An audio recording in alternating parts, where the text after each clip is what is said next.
ডিজুরও একটা বেসিস থাকে, কিন্তু যতক্ষণ পর্যন্ত বাংলাদেশ আওয়ামী লীগের মতো বড় দল আনুষ্ঠানিকভাবে নিষিদ্ধ না হচ্ছে, ততক্ষণ পর্যন্ত তাদের উপর আইন প্রয়োগ করার সুযোগ নেই।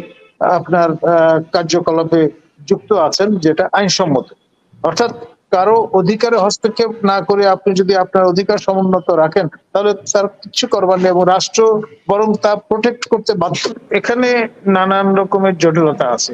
আপনার 1,80,000 রোহিঙ্গা প্রত্যার্পণ করার জন্য তারা অনুগ্রহ সম্মতি প্রদান করেছেন, এরকম একটি খবর আমরা বিমস্টেক বৈঠকের বরাদ দিয়ে পেয়েছি, এবং সেটা আবার মিয়ানমার যেটা জুনতা সরকার তাদের পক্ষ থেকে, যাদের আবার দখল নেই অন দ্য গ্রাউন্ড। এখন আবার শোনা যাচ্ছে যে 80,000 আপনার রোহিঙ্গা আরাকান যারা নিয়ন্ত্রণ করছেন তাদের অনুমতি আছে ফেরত নেবার। এখন এই যে 80,000 ব্যক্তি রোহিঙ্গা জাতিগোষ্ঠীর অন্তর্গত, তারা নিরস্ত্র বেসামরিক ব্যক্তি না সশস্ত্র সামরিক ব্যক্তি, প্রশিক্ষণপ্রাপ্ত ব্যক্তি, সেটাও কিন্তু একটু খতিয়ে দেখার বিষয় আছে। বিষয়টা যদি তাই হয় তাহলে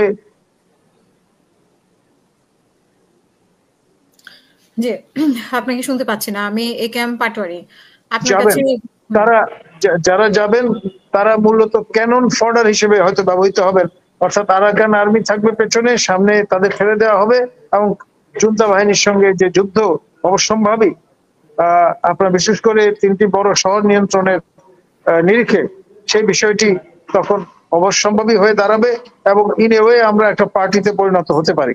এই আপনার যে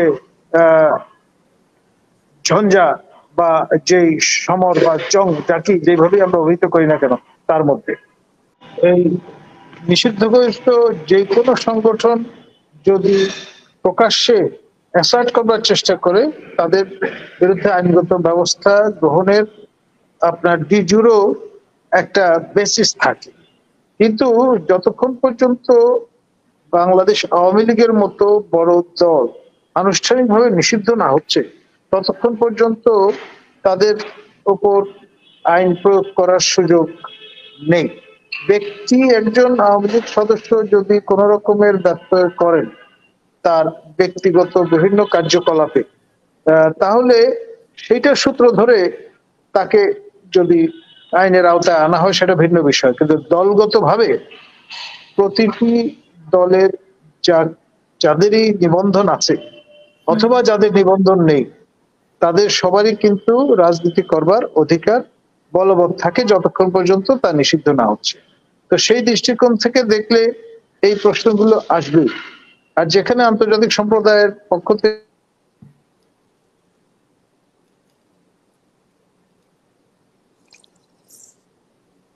আপনার কেউ থাকবে কেউ থাকবে না, এইটা যদি রসম হয়ে দাঁড়ায়, তখন ব্যাপারটি যা দাঁড়াবে 14, 18 এবং 24-এর নির্বাচন নিয়ে যে প্রশ্নবোধক চিহ্নগুলো আছে, ভবিষ্যৎ নির্বাচন নিয়েও সেরকমের প্রশ্নবোধক চিহ্ন যদি আন্তর্জাতিক সম্প্রদায়ের পক্ষ থেকে উত্থিত হয়, তখন আসলে আমরা হয়ে যাব লাজবাব। ধন্যবাদ। স্বরাষ্ট্র উপদেষ্টা যেটা বলেছেন সেটা কোন ভিত্তিতে বলেছেন, মানে কোন আইনের ভিত্তিতে বলেছেন? মানে মিছিল, দেখুন আপনার যদি আইন শৃঙ্খলা রক্ষা বা তাদেরকে তারা বাধা হয়ে দাঁড়ান, তারা যদি এমন কার্যক্রম করেন, ধরুন ধ্বংসাত্মক কার্যকলাপে লিপ্ত হন, মিছিল বের করে আপনার অগ্নিসংযোগ করেন, কারো বাড়িতে হামলে করেন, ট্রেসপাস করেন, অনধিকার প্রবেশের চেষ্টা করেন, কিংবা সরকারি সম্পত্তি ভাঙচুর করেন, আপনার রাস্তায় যে স্ট্রিট লাইট আছে তা যদি ভেঙে দেন, এ ধরনের কার্যকলাপে লিপ্ত হলে ডেফিনেটলি সেটা নিয়ে আপনার সরকার আইন প্রয়োগ করতেই পারে। হয়ে গেছে, এটা স্বীকার করতেই হবে। আমরা কিন্তু অগাস্ট সেপ্টেম্বরে নেই, বুড়িগঙ্গা দিয়ে প্রচুর পানি ইতিমধ্যে গড়িয়ে গেছে। এক নদীতে 2বার গোসল করা যায় না, যেমন গ্রিক দার্শনিক হেরাক্লিটাস বলে গেছেন, সে একই রকম ভাবে অগাস্ট এবং সেপ্টেম্বরে যে জজবা ছিল সেটা এখন অনুপস্থিত, এটা স্বীকার করতেই হবে। ধন্যবাদ। তাহলে কি আওয়ামী লীগের লোকজন বের হয়ে আসতে পারবে, মানে যারা গাপটি মেরে আছে দেশে তারাও বের হয়ে আসতে পারবে, যারা দেশের বাইরে আছে তারাও এখন বাংলাদেশের একজন নাগরিক হিসেবে যে কোনো ব্যক্তির যে কোনো ধরনের রাজনীতি করবার অধিকার থাকে। সকল রাজনৈতিক দল কিন্তু নিবন্ধিত নয়, তৎসত্ত্বেও তারাও কিন্তু নানান রকমের আপনার কার্যকলাপে যুক্ত আছেন, যেটা আইনসম্মত।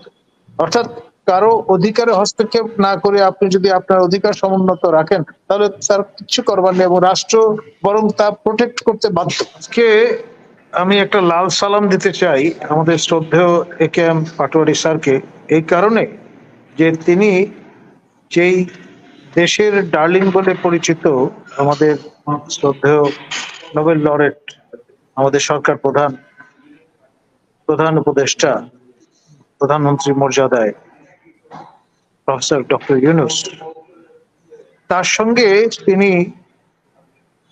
অকুতোভয় চিত্তে মার্কিন স্টাইলে